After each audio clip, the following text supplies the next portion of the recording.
Buenas tardes, queridos estudiantes de la Universidad Autónoma Gabriela Moreno. Continuando con nuestro curso de resistencia de materiales, en clases anteriores vimos el tema de la evaluación, de la determinación de la carga crítica de Euler. Cómo salió la carga crítica de Euler en columnas, en soporte. Hoy vamos a ampliar esa información viendo los conceptos de la carga crítica de Euler y lógicamente sus aplicaciones dentro de la ingeniería estructural. Nos acercamos por favor a la pizarra.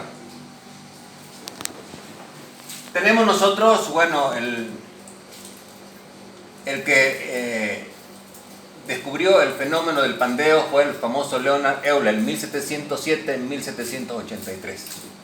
Este señor experimentó y encontró la famosa carga crítica de Euler. ¿Cuál es la carga? La carga donde un soporte articulado y articulado pandea. ¿Qué quiere decir pandeo? Flexión lateral generada por la compresión. Flecta la columna lateralmente generando un delta de desplazamiento. ¿No es verdad? Producto de la compresión, esa carga donde el elemento flecta lateralmente se llama pandeo y esa se consigue con la carga crítica. Si tenemos una columna articulada y articulada, tenemos nosotros que la carga crítica de Euler viene dada por pi cuadrado, un módulo elástico del material, inercia de la sección transversal dividido entre la longitud de pandeo de la columna, donde la inercia siempre lógicamente la columna pandea de acuerdo a su menor inercia. Si tenemos una columna empotrada y empotrada, la longitud de pandeo va a ser 0,5 de la longitud real, lo que quiere decir de que cuando entramos en la fórmula de Euler, la relación LP viene a ser alfa L, donde ese alfa vale un medio o 0,5. Por consiguiente, cuando la expresamos en términos de la ecuación de la carga crítica de Euler básica, vamos a llegar a la expresión que es 4 pi cuadrado EI dividido entre L. ¿Qué quiere decir? Que la carga crítica de Euler, una columna empotrada y empotrada, es 4 veces más grande, que la carga de la carga crítica fundamental. ¿Cuál es la carga crítica fundamental? La correspondiente a la condición articulada y articulada. ¿Correcto? Entonces vamos a ver un proyecto de columnas cargadas excéntricamente. Vemos nosotros que en la vida real se presentan donde los soportes están cargados excéntricamente. ¿Qué quiere decir? Que la carga está excéntrica respecto al eje baricéntrico de la columna, tal como está mostrado aquí. ¿No es verdad? Tenemos una columna empotrada en voladizo, una excentricidad. Esta columna, producto de la carga, que la carga excéntrica tiende lógicamente a desplazarse de una manera brusca horizontalmente, ¿no? Generando un famoso efecto P delta con bastante amplitud.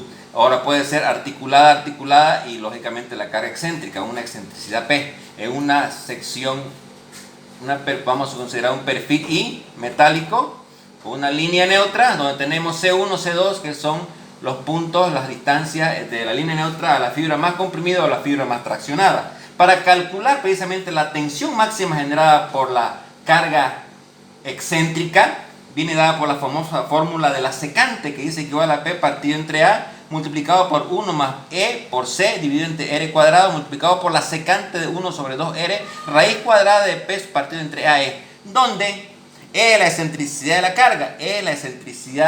la carga, C es la distancia de la línea neutra a la fibra más traccionada o más comprimida y R es el radio de curvatura, de la columna que se genera como producto de la flexión lateral. Y ese radio de curvatura está en función a la inercia, raíz cuadrada de la inercia menor partida entre área. ¿Correcto? ¿Dónde se cumple la fórmula de Euler? Para el índice de verteces mayores a 100. Es válida el estado, corresponde al estado elástico. Ahí se cumple la fórmula de Euler.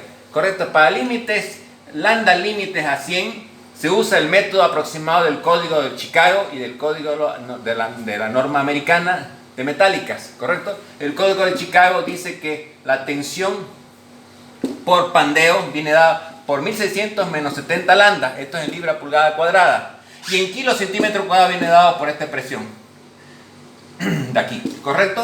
De acuerdo al código americano de estructuras metálicas, tenemos nosotros que la tensión de pandeo va a ser 1700 menos 0.481 lambda cuadrado en libras como pulgada cuadrada, y en kilo viene dado por esta expresión de acá.